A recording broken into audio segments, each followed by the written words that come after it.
Puppy at the door. Grace and Amy wanted a pet, but they lived in the city, near a busy road.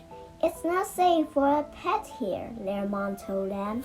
It could get run over. One wet day, Amy heard a little noise outside. Something was scratching at the front door. She looked out the window.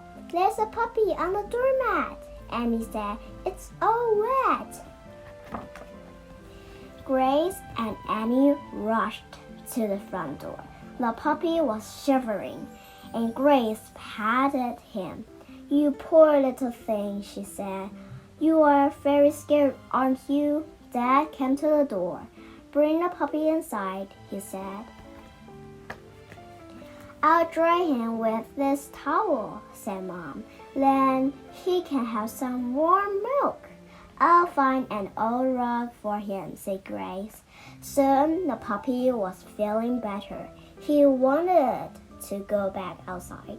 We can't let him out, said Mom.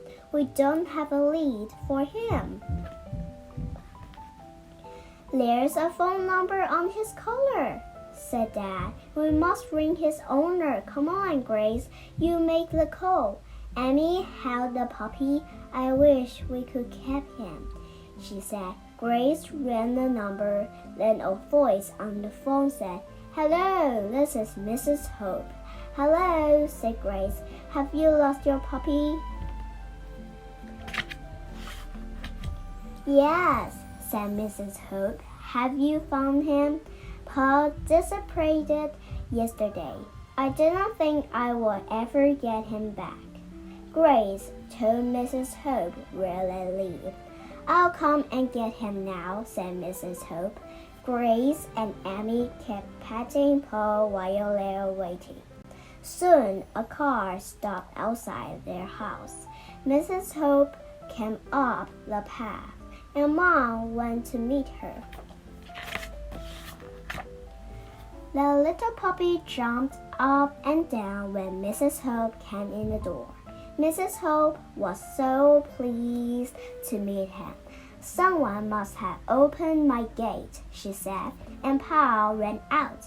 He needs to go to puppy school, said Amy. Yes, said Grace.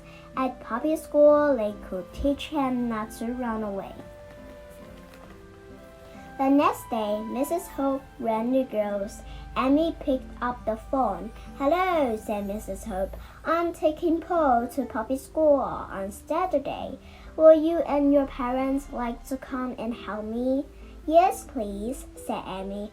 It was fun watching the puppy. Sometimes Paul jumped up and Mrs. Hope when he should have been walking. Sometimes he rolled over, but it was only his first lesson. After the lesson, they all went back to Mrs. Hope's place, and the children played with Paul. Grace said to Amy, This is nearly as good as having our own puppy. The end.